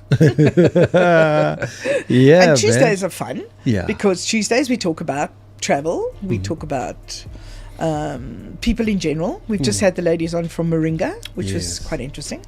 Absolutely. Africa's a great place because we're allowed to grow and sell herbs and do even hemp and what's another name for marijuana? Cannabis. There you go, cannabis. Yeah. They just renamed it. What do you mean they renamed it? Well, Hemp. it was marijuana, now it's hemp and cannabis. Now it's got a legal name. It's a good product, yeah. Yeah, I recommend see? it. So you see, we're allowed to sell it in this country, and we're allowed to grow it. Absolutely. Which is quite interesting, because if I think back, they used to put them in cookies, Yes. and then it was like a big hoo-ha, because if you smoked, they called it doobie. Yeah, Earlier. doobie, yeah, Do I they still remember. call it that? They still call it doobie. Doobie. Those It's names like have the- not oh my left, word. trust me. It just depends where you end up. So you think they're going to eventually smoke Moringa? Well, I don't know about that, but maybe if you mix it with some doobie. I mean, it's a leaf after all. It's all So, just you know? because also, I mean, if you think about people that smoke tobacco, I mean, they don't even know where this thing is coming from, what's in No. it. It's all sorts of nonsense in there. So you But know, I had such a some laugh are- yesterday. I was watching Border Force, I think it was, from New Zealand. yeah, And you know the New Zealanders are such wallies. So they decide, they arrest this chick. She's got, I don't know, 300 gazillion million pills that make cocaine or methamphetamines. What do they call methamphetamines? okay, So it's like a bus that if it was sold on the streets, it would be sold for $2 million or $3 million. wow, And she's a chick from Israel. So they arrest her. It's like this biggest drug bust of the year. Like the whole number. Scuttle her off to wherever they scuttle these people off to. And the judge then, she goes in front of a court, obviously, because she's going to get jail time. yeah. And it's a hung jury, because the jury couldn't decide if she was guilty or not. Oh, even Please, in anyone's name, tell me how you are not guilty when it is in your suitcase, that's got your name on it, that you came through customs with it. And then when you say, I know nothing, it was a hung jury. So they let her go and sent her back to her country. It was none of it was in her body. No, it was just in her suitcase. Oh yeah. And they sent her back to wherever it was she came from. Oh, Then the next dude arrives and he's got a marijuana pipe. okay. And he got arrested and got 3 years. Oh, yeah. And I'm going, where's the justice in that? yeah. Yeah. This chick bringing in he's got like a little pipey. But hold on, I mean, don't they interfere with your luggage sometimes at airports where they can actually fit stuff, unless you actually wrap it properly? Don't they do that? You know what? The risk of that happening is If very she slim. was caught in Thailand or anywhere else, she would have been sentenced to death. Oh, okay. No questions asked. Hmm. But in New Zealand, they had a hung jury. Oh, So very she's gone to be a democratic, I mule see. for someone else. okay. Yeah. So don't you think that's just like a bit weird? Yeah, it is. And it's all to do with drugs and hemp and marijuana. And in the No, States... don't put hemp in the same sort but of it's all category. that stuff. Not that I'm defending anything. But I mean, look at the States as well. If you cross borders and that state doesn't allow marijuana, but this state does, Yes. how do you know which state does what? You just need to know the law. I know, but like, Yeah. which dopehead do you know knows the law? You'll be very surprised. Those guys are very smart too.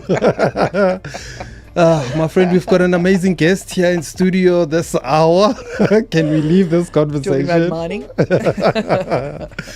Okay, you want to introduce our next So we have wonderful guest? it's Charmaine Pelser. I met her a couple of days ago, actually, at an event we were at of a friend of ours, and we got chatting about what she does for a living. We were talking about what I do for a living, and I said to her, "What do you do for a living?" And she said, "Well, I'm a diesel mechanic." I was like, "You're a what?" She says, "I'm a diesel mechanic." I said, "How on earth does somebody who is blonde, and no disrespect to blonde, but how do you become a diesel mechanic, a woman diesel mechanic?" So I said, well, we've got Women's Week this week, and we'd love to hear more about women who do traditionally men's jobs. So it's quite an interesting, you've got to tell us about the story. Yeah. So, thank you guys very much for having me on here. It's not easy, that I can definitely tell you. Please bring your mic a little bit closer to you. Sorry. Yeah, Better. There we go. Okay. Thank you. It's actually started way back when I was in a boys' high school. Only reason for that was proximity from my house. Okay. I think from here where the bathrooms was. And they allowed a girl into the boys' school. They were busy transitioning. There was a transition. Okay. Between the two. My father actually was in that school as well, funny enough. Yes. And where Wow. was this town? It's in Boksburg. In Boksburg. Okay. side, yeah. Okay. So the proximity was the only reason, I went there. And funny enough, never knew that I was actually technically inclined. And as we selected our subjects, I said, but this is interesting. I'm clicking this, eh? Yeah. And from there, we got opportunity from a big OBM company who does mining equipment, who approached us and said, guys, we've got opportunity. I'm matric. There's no idea what I'm going to do after school. Yeah. I know that I don't want to grow up, that's for sure. Yeah. But we got opportunity, and they took us for a tour, and then they actually asked us if we wanted to do an apprenticeship. So we were a group of 10, and we were only 2 ladies part of this. So being in a male-dominated world, yeah, it is... I think from young, I was being exposed to, you need to fight if you want to get somewhere, and you need to stand out. And I think with doing an apprenticeship, and as you say, being a girl, getting your hands dirty for the first time, not understanding really what size spanner to use where and all of that. It was absolutely. I remember the first day when I got my toolbox, it was bigger than my dad's. Wow. But I remember we got How the did it tools. make him feel? No, obviously he wanted to take ownership of it. Okay. But then when we got the tools, and it was incredible to see after some time getting the skills, and they get treated equally in, I don't want to say in the beginning, but they give you a fair chance in the beginning and teach you what you needed to know. And after that, when you're not in the training side of it anymore, you now need to go into the real world and go perform everything you've learned. That's when it gets a bit difficult. I can just imagine, because a bit like being in a football, you know the gridiron stuff overseas, the gridiron football. And let's say you're a chick in this gridiron football team. They could only just mock you and rag you, and I'm sure that's what happened to you. It was like a locker room environment. Yes. Where they kind of said, okay, let's watch you do this. Okay, let's see if you can do this better than I can. Oh, yes. But can I tell you how satisfying it is when you walk into a room and people have no idea what your skills are, what your knowledge is. Everyone has their say, and then all of a sudden, I think this.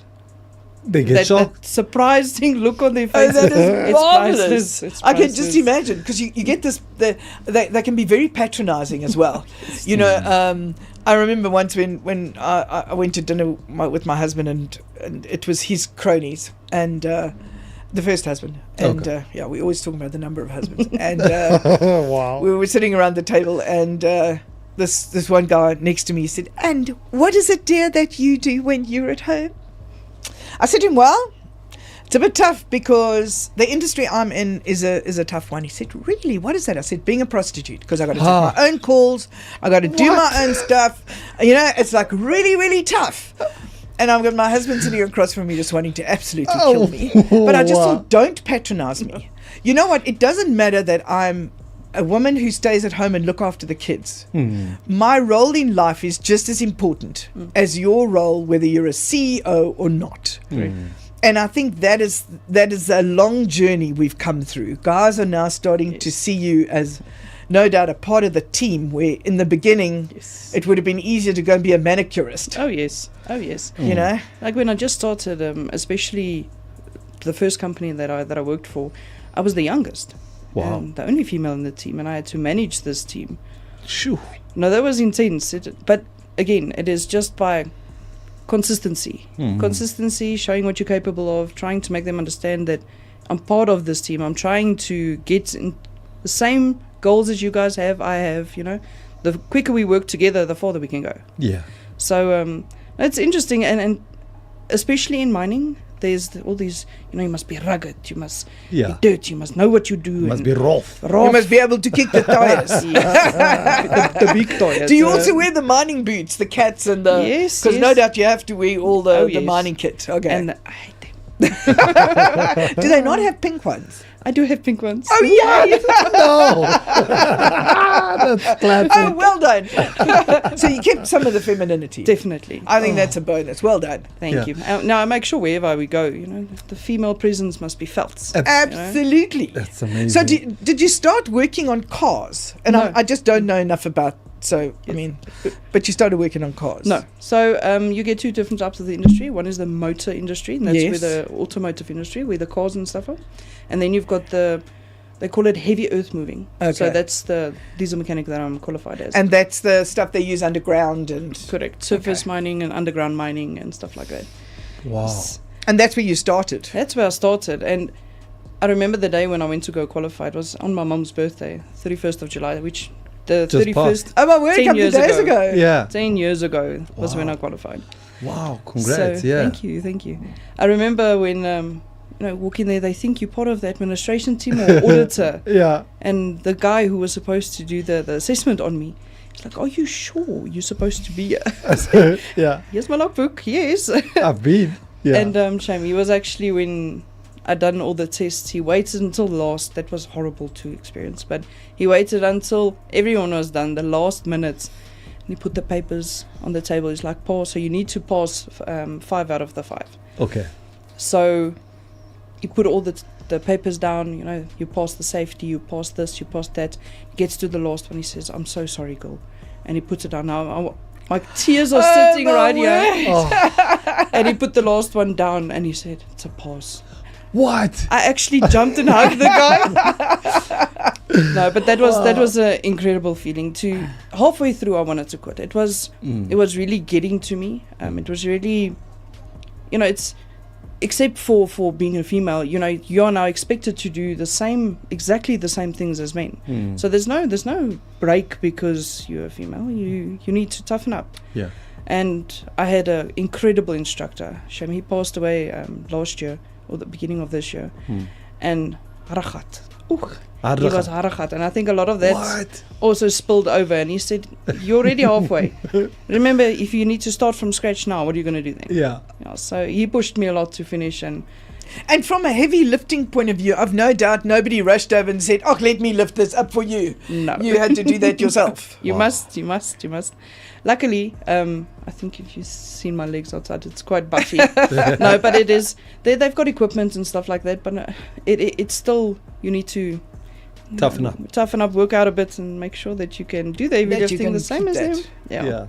Okay, so I want to go back. So in high school, you went to this boys' school, and then from high school, you went to go and take on this opportunity. Did you study further after that? Yes, I did. So after I qualified, I thought, this was ways of life for now, but it's not something that I want to do for the rest of my life. I like technical, but I was really interested in marketing. So I started part-time marketing. I got my national diploma last year. Wow, congrats. And I'm doing my degree this year as well. What? Yeah, so that's incredible. A bit of everything, bit Can't keep a good girl down. Yeah. Bit of arty-farty on this side and sales, and the other side all technical. So I'm trying to balance it out. How do you balance the two? Because, some people say you are either creative, meant for the creative side, and then you can't be technical and creative at the same time. Ignorance. Okay. Wanting to learn. Pretending like you don't know.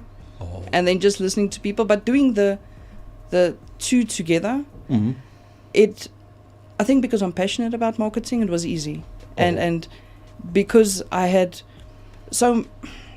there's so much exposure of marketing throughout on the internet, social media and all of that. So getting information, getting understanding, getting help, it was really, really easy. Yeah. But juggling the two, it's not easy. Not easy whatsoever. So what is your day like? What is your typical day like? Do you do both at the same time, or do you go to your morning job in the mines, and then in the afternoons that's where you bring out the passion, creativity? So luckily I'm in a role now where I get to do both. Wow. Previously it was full technical. Okay. I didn't really get exposure. Where now the role I'm in, it's a mix between the two. I get a little bit of sales, bit of technical and analytics, and as well as the marketing and advertising side of it. So it's still fresh. Okay. It's quite a new role as well. Same company? Different company. Oh, yes. okay. Still in mining, but different company. Okay, so tell us about what is it that you fix? You said those big mining machinery. Do you go underground? Did you go underground as well? Yes. You did? Yes, it stinks. You fixed underground? So we went there for inspections. But that is a different ball game. Really? I've really take my hats off to people who do that for a life. Shoo. No, that's surface mining. They used to call it sunshine mining. It's the easy part of it to do. But underground, Yeah. it's a different environment. Really? Yeah, underground. It's definitely. I mean, my current husband. He's actually in the studio with us. Okay. Keith went underground a lot, and I must tell you, it was always for me. I never really wanted to know where he was. I would rather just not know because of all the mining accidents and all those kind of things. I'd rather not know. Like my mother would phone me and say, "Where is Keith today?" And I go, "I don't know." She goes, "Because there's an accident in South Deep." Oh. And it's kind of just not the thing I want to know because I would just have huge anxiety all the time. Yeah. But there would be times when you go 2-3 kilometers underground and in a cage where there could be 100, 200, 300 guys in one cage going underground. So it's being a woman, I can only imagine that kind of being for you, being in a cage with 100 guys or 200 guys is tough. You know, sometimes he said they would have a separate lift depending on if the supervisor or the manager, the mine manager had to go down. They would go down with the mine manager, and sometimes they could walk out. Oh. Because there's a kind of slope system. Listen, I don't go underground, so I can't tell you, but I'm sure Charmaine can tell us. Yeah. So I can only imagine that must have been, especially for your first time, kind of a bit traumatic. It is. Luckily, I went to a site that, they've been mining for a few years. So as you go into the shaft, it's concrete, it looks nice, but it's only for the first few meters. Yeah. After that, it's hot. Like I've never been so hot in my life. Really? But and the smell, you don't get used to that smell at all. Yeah. But in some sites, Is it like a rotten smell or is it a Well, it's just rotten a air. damp, Remember, damp? they try and pump clean air into Yeah. it, but by the time it must come down from the top to the bottom, it can't be that clean. Oh. and remember, it's the smell of the blasting and whatever ore you take out of the ground. It's also that smell and all the fumes from the machines working down there, and it's And the just, guys that are at the coalface. Yeah, The armpits and that kind of stuff yeah, also. Didn't want to say that out loud, but they're mining a lot of armpits there at the bottom. And what's it like to go to the toilet down there? You hold it. See, we have to ask. What? So you mean you don't drink anything before you go down? It's like you shut down the night before. It's like I'm not drinking anything. you sweat it out anyway. Oh, do you? So yeah. Oh. word. But some of the sites, they actually have their shifts. So there's a certain time that the lifts or the trolleys will go up. If you miss that, you need to wait for another 2-3 hours before the next lift goes. Oh my goodness. So no, I like surface. I'm okay here in the top. Yeah, it's better. Yeah, I'll tell you how to fix it when you're at the bottom. I can just imagine, because that must be tough for anybody. I mean, I look at Keith and the stories that he told me as well, Yeah. and just a tough one, when the guy's working underground, because there's no light, obviously. You can't see or hear anything except the sound of machines. Some of the guys, some of Yeah. the guys actually, they have got a workshop underground, complete workshop as if you would have above ground. And they say it feels like you're in a casino and there's just no lights. You just don't know really what time it is. But they're so used to being down there that it's almost like vampires coming up when they get to the surface. I'm sure. I used to call them human moles. Yes. I mean, I would see the illegal guys coming out just around the West Rand area. And it would come out of the hole. The Zamazama. The Zamazamas, yeah. And you must They're know like- how frightening it must be for them. Because they go in they've a got much no smaller structure. They've got no support system. They've got no. They've got very very rural type systems to keep them going underground. I mean that is I can't imagine anything I mean, worse. even the shafts they go into, it's been decommissioned years ago, so no one's maintaining the safety of that. I mean, any moment something could collapse and you wouldn't even know the guys are down there. Sheesh. Yeah. So from a health and safety perspective, do you go through training Yes. quite often to say, we need to train her on the new methods or things like that of... Yes, so any site that you go onto, you need to do a full induction. Unless you're going to work, then some of the inductions take up to 3 months. Which you go and they tell you what the safety protocol is, where to stay, where not to stay, all that stuff. So they're quite hectic because remember, a lot of their bonuses is obviously not just based on production, it's based Absolutely, on their as safety well. hours. And their respect for the people. I mean, you want to make sure that anyone goes there, they want to go there, not because say goodbye to the And wife. you find like everybody gets surprised. Like, Yeah. it's like, who? Sorry, you'd say who? Sorry, what? Yeah. So you know, it's a very risky industry to be in. So be working for OEM, it's a bit different. A lot of your equipment, you know, has been pre-safety checked and all that. You are relying on the guys on site to do the maintenance, Yeah. to make sure that machine is safe. Mm. But should something happen, the first thing they look at is the machine. It's not necessarily the person. Oh. Yeah. So a lot can happen. A lot can go wrong underneath there. Definitely. And also the negligence. I mean, what are the some of the big things that you used to come across? Was it the guy was being negligent on the machine? I don't know how the machines operate there. They put a wrong rock there. I don't know.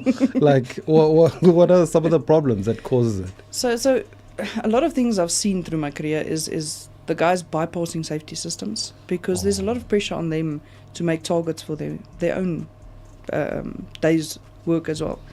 So, something, if a light goes on, just bypass something. You're not realizing that bypass could save him or someone else's life. And unfortunately, a lot of the guys that do get injured, it is because of negligence and bypassing systems that was there to protect them. And I think that's in any heavy industry.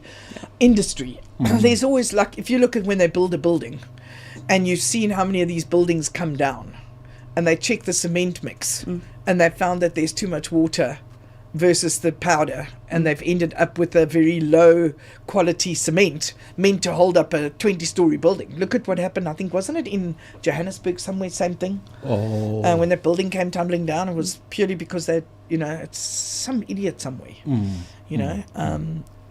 So your next step, are you going to be marketing more in the diesel space, or? So I'm going a bit more towards the digital space currently. We're still in mining, so a lot of digital solutions. Okay. So I'm hoping to put the marketing plus the technical all and the training especially. And because I think you could certainly do a lot more training up in Africa as well. Yes. Because that's where women are a little bit more skeptical about going. Well, not the women are skeptical, the guys are skeptical about hiring them. Yes. Because of the exposure. And I think if at a young age, if a lot more women has been exposed to what is out there, not everyone has to go work at the mall type of thing. There's the thing. So much for women in mining that ladies just don't realize. And it's not to say you need to be in a technical school. As long as you've got your maths and your science and have good marks for it, and you're willing to learn, sky's the limit. So are you, and I'm just asking the question, engineering is basically what you do. It requires obviously a fair amount of good maths. Yes.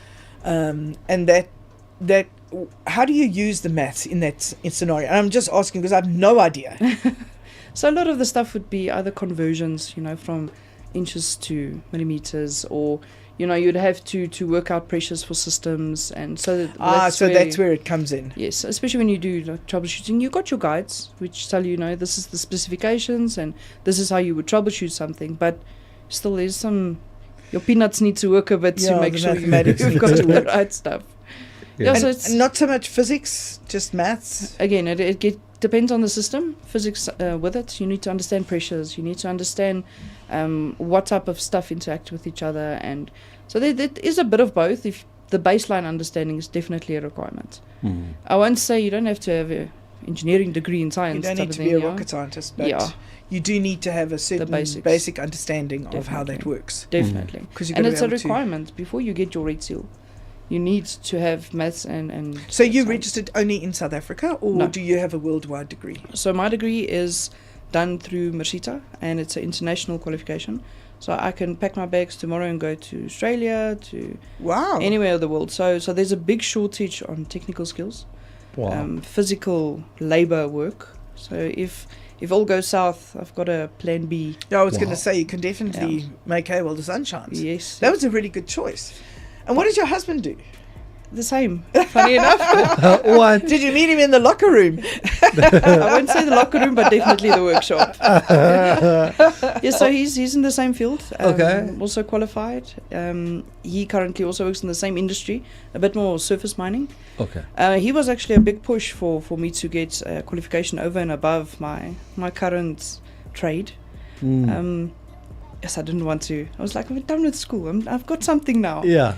Yes, but do you want to do this for the rest of your life? Yeah, no, not really. Yeah. So a big push from his side for me to getting my diploma and actually starting my career degree as well. But funny enough, he should, I hope he's listening, but he should do what he preaches, because he's been promising to do something for himself as well. Yeah. Not getting to it, but I think that's great. I always think it's good to have different viewpoints, so have different degrees that do similar things but different things, because it gives you a different vantage. They complement each other. Yeah, they complement. They also make you question things. Whereas when you're just funneled into one type of work, there's no questioning whether it's right or wrong. Whereas now you're going into marketing. Marketing means you have to tell people about products. But in order to tell people about products, you need to know where the product works. How does it work? Where does it fit? Because it's no point in, all all about this one dingbat, but nobody knows how the dingbat works or where it goes. So, like what world does it fit? Look, talking about the moringa. We were talking about moringa earlier. And we were saying not many people in South Africa know about it. It's mostly known worldwide because superfoods are promoted worldwide, not so much in South Africa. It's a marketing. So if they just tell more people about the fact that it's not a herbal medication, that you don't have to go into a store in a little rural village and they throw bones and then they mash it all up. That's not what moringa is. It's a commercial product. So it's very much the same as what you're saying. Definitely. You've become this really amazing diesel mechanic, and you want to tell more people about it and what it is and what it's meant to do and what to look out for. Yes. So well done to you. Thank you. Appreciate it. So your next step? To do president, Charmaine for president. No, CEO first, and then we'll go president. Love it. So I was having a chat with a friend about. Oh, you have a friend? Oh. Well, I've got a few. I'm so chuffed for you. You're one of them, Frank. I thought I was the only one. Okay, you're the only one. And now I feel better. So about how often you choose a career and then along the way you change a career. Do you get scared to say, I don't no longer want to do this thing anymore? But you saying that your husband kind of pushed you to do something else. Was it scary in the beginning to make that switch? It scared the crap out of me, to be honest. Really? It did, because the thing is, especially when you're young, you're trying to build on something and you don't want to feel like you've wasted time on something you've done already. So moving along, it is, I think, very important to see if you want to evolve. Don't just jump. Yeah. See if there's midways, how you can transition from one to the next. Absolutely. And it's easy. There's actually a lot of information available on LinkedIn, on any social media platform. Do part-time jobs, do short courses, just to get a feel for it, because if you jump from one to the next and you're not really sure, if you end up there and be like, yes, this was a mistake, do it while I know it's tough in the beginning, especially if you study part-time. It's the same as when you're leaving school. You can't decide what you want to be. No, and a lot of kids go into one subject and a year later they go, but I don't want to be this. It was a subject my father decided I should be, but I don't want to be this, I want to be something else. So it's a complete waste of a year if you're not 100% certain what you want to do. And they used to have a degree called a BCom, which kind of covered a whole bunch of ills. You could do pretty much anything with a BCom, because if you didn't know what you wanted to do. I mean, my son Matthew, he is an introvert and loved computers and loved gaming and loved all that stuff. And then when he was about to leave school, he said, Mom, what do you think I should do? I'm thinking of becoming a doctor. I said to him, well, Matthew, there's a problem with that. And he said, what's that? I said, you have to touch strange people. And he said, oh, no, maybe that's not such a good idea. So I said, no, it's not a good idea at all, because it's not going to work for you. He said, okay. Well, how about a lawyer? So I said, well, whoever's been talking stuff into your head obviously says doctors and lawyers make money. So that's clearly where this is going. I said to him, as a lawyer, you're going to have to do loads and loads and loads of writing and paperwork. And then you're going to have to stand up in front of a judge who you don't know, in front of probably a jury who's people you also don't know. You don't do public speaking. So I'm not sure how you're going to do all this. Yeah. He said, okay, what do you think I should do? I said, I know, computers. He said, Mom, that's a great idea. And today he's a qualified developer, traveling around the world doing development, doing what he loves. Oh, that's incredible. So it's amazing how you got to just talk your children through this and not be the person who says, this is what you have to do. Definitely. And I think that's where the key is letting them decide what they want to do, but just with a little bit of guidance, knowing them in their personalities. Yes. And what did your dad say when you decided to be a diesel mechanic? There was a few frowns.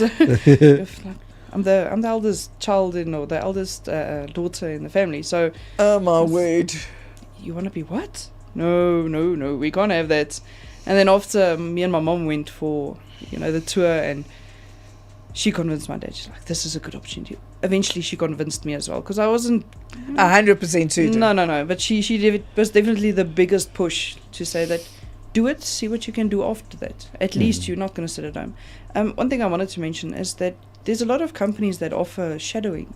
When you school holidays or weekends, if you think that you're interested in some other line, go to those companies, find out if you can shadow, just to get the real world feel of what is it's it like all to about be that person before you go and spend 2-3 years studying something and realizing.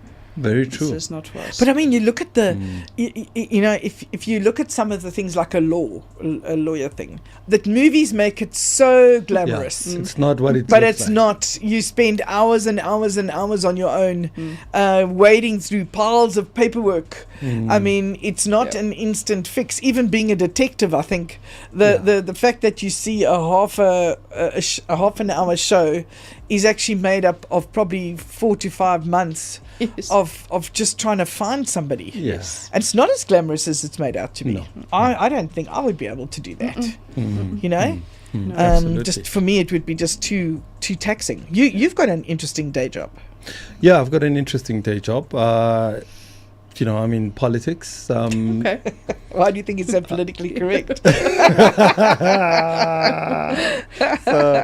Yeah, but interestingly, right, I always tell people more about what I do on radio than I do with my day job. Really? Because if I tell them what I do for a day job, it starts into another conversation. Now they want to talk politics. Now they want to talk about the president.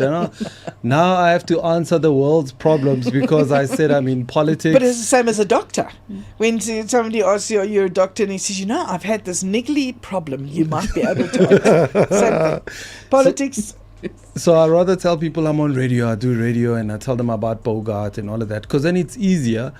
But if I talk politics, man, it just ruins my evening. And I'm like, I've just come out of a meeting where they literally want to take each other out. Now you want me to go back and debate with you about something you know very little about. So yeah. Do you find that as well when somebody asks you, what do you do? And you say, I've heard this sound in my car. Do you know what it is? I am not an automotive mechanic. I probably could help you, but no. Take it to a mechanic. And what you should just say, I'm a hairdresser.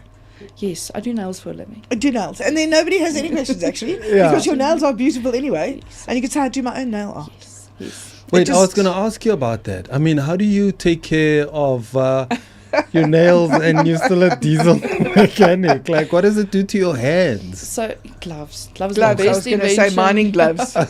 No, but except for that, there's when you're going to use your hands quite often, you take off the nails and all of that. But the rest of the time, you need to look presentable. Oh. Need to fight the stereotype. Yeah. So pretty much like, what was her name? I forgot her name, but it's okay, carry on. Yeah. Got her name. So just in last, we've got about 10 minutes to go. So I just want to check with you. It's Women's Month. We obviously called for you ladies to come and join us and have a conversation with us and profile you. It's Women's Month. What does it mean to you as a lady? August being a Women's Month and the 9th of August being Women's Day. What does it mean to you?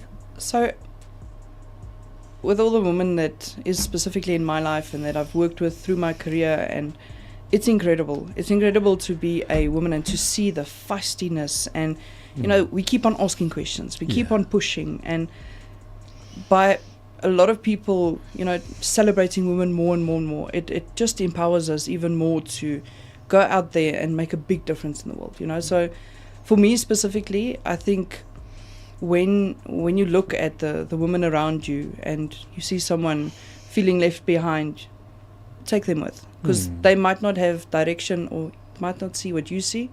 So I'm big on embracing and developing people, and especially, making people understand that you were put here for a reason, you know. So it's your responsibility to do what needs to be done. And I also want to appreciate you guys for. I just told Janine actually that I'm usually a background person. I'm not in the front center, so I don't know why I agreed to this. Okay, you were thrown in. There was no doubt she was going to be on radio. Janine was not. And I don't think she thought I was serious either. No, So I sent her a message and said, "This is the time you need to be on the show. Yeah. See you then." Yeah. And she was like, "Oh, so you really meant it?" I said, "I really meant it." All right, so we've got some voice notes that we want to play for you, and I hope you guys are ready. Can I start? Are you ready, Janine? Yeah, I'm ready. There's some people that wanted to say something about you, and here's what they had to say. Let's start with the first one. Wow, working with Charmaine has been an absolute joy. She saw greater things in me that I didn't even see in myself. Hey, I would doubt myself, and she'll always remind me that, Kensani, you do have the potential to do that. And every time I did something and I could achieve something, she would give me a compliment, and I'd always say, "No, but Charmaine," and she always reminded me, if somebody gives you a compliment, accept it, you know, just take it and work with it. I'm so grateful for knowing Charmaine. She opened up doors that I didn't even think I could get to. I'm studying today because of her encouraging me so much that it's never too late for you to go in and study.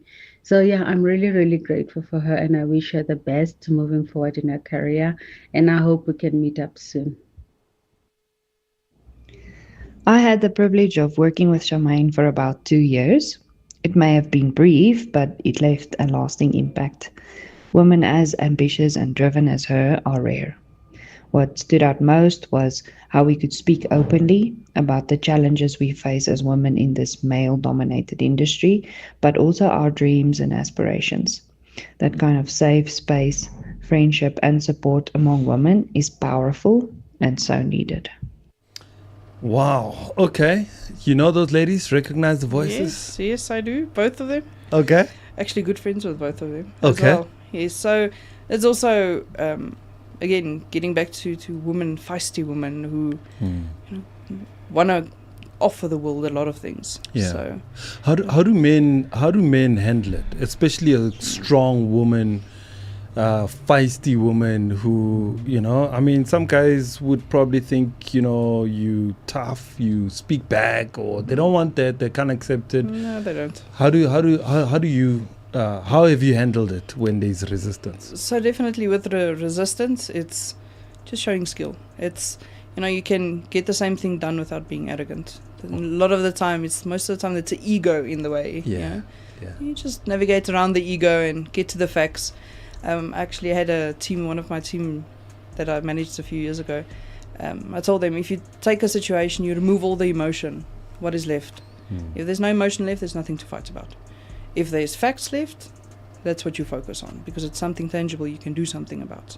Wow. And especially when you then have come into a situation where men are, the ego is in the way, just take away the emotion. Just analyze, take away the emotion, and leave behind only the facts and focus on that.